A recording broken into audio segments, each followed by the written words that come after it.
আসসালামু আলাইকুম রহমতুল্লাহ, welcome to our ফিচ একাডেমি।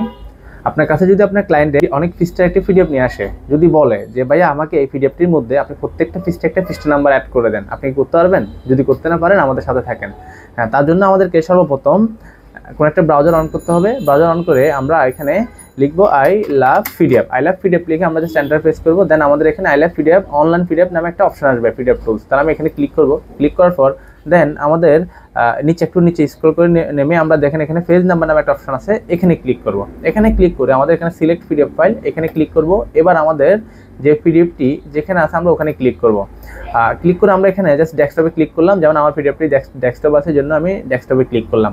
আমার এই পিডিএফটা আমি এখন এডিট করব, যেখানে আমার কমপ্লিট ফাইল শিট, এটাতে আমি ক্লিক করব। ক্লিক করে দেন আমি এখানে ওপেনে ক্লিক করব। ওপেনে ক্লিক করার পর দেখেন আমার পিডিএফের প্রত্যেকটা পৃষ্ঠা আমার এখানে শো করতেছে। এখানে নিচে একটা রেড কালার দিয়ে একটা আপনাকে মার্ক করে দেখাচ্ছে। এটা হচ্ছে আমার যে নাম্বারটি বসবে সেই নাম্বারের পজিশন। আমি চাইলে পজিশনটি এখান থেকে চেঞ্জ করে নিতে পারি। যেমন দেখেন আমাদের এখানে পজিশন নামে একটা অপশন আছে, পজিশন থেকে আমার এটা আর বটম রাইট কর্নার আছে, আমি চাইলে এটাকে সেন্টার করে নিতে পারি, চাইলে এটা লেফটও করে নিতে পারি। আমি এটাকে সেন্টার করলাম। সেন্টার করার পর দেখেন এখানে মার্জিন আমি জাস্ট সাইজ স্মল করে নিলাম। দেন আমরা এখানে ফার্স্ট নাম্বার হচ্ছে আমাদের এখানে 112টি পৃষ্ঠা আছে পিডিএফটির মধ্যে। তো আমি ফার্স্ট নাম্বার 1 থেকে শুরু করতে যাচ্ছি, এই জন্য আমি 1 করে দিলাম। এবার দেখেন এখানে ফ্রম পেজ আর 2, তার মানে আমাকে প্রথম পেজ মানে আমরা 1 নাম্বার পৃষ্ঠা থেকে শুরু হবে, 112 নাম্বার পৃষ্ঠা থেকে শেষ। তারপর আমাদের এখানে বাকি সব ওকে থাকলে আমি দেন এখানে অ্যাড পেজ নাম্বারে ক্লিক করব। ক্লিক করার পর দেখেন এখানে আপলোডেড হচ্ছে, একটু অপেক্ষা করতে হবে আপনাকে। আমার যে পিডিএফটি সেটার সাইজ ছিল 8.4 MB।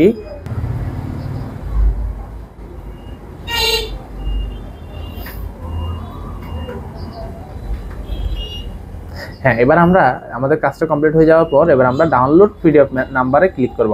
আমি যখন এখানে ডাউনলোডে ক্লিক করবো দেখেন আমার পিডিএফটি ডাউনলোড হচ্ছে। ডাউনলোড হওয়ার পর এবার আমরা একটু চেক করে নিব আমাদের পিডিএফটা কি আসলে সম্পূর্ণ হয়েছে কিনা। আমি জাস্ট এখানে ক্লিক করলাম, ক্লিক করে আমাদের পিডিএফটা আমি রান করে দেখলাম। দেখেন তো আমাদের প্রত্যেকটা পৃষ্ঠা নিচে পৃষ্ঠা নাম্বার আসছে কিনা 1, তারপর এখানে 2, 3 এবং আমাদের প্রত্যেকটা পৃষ্ঠায় পিডিএফ নাম্বার চলে আসছে, যেমন আমার আগে ছিল না। ওকে, থ্যাংক ইউ।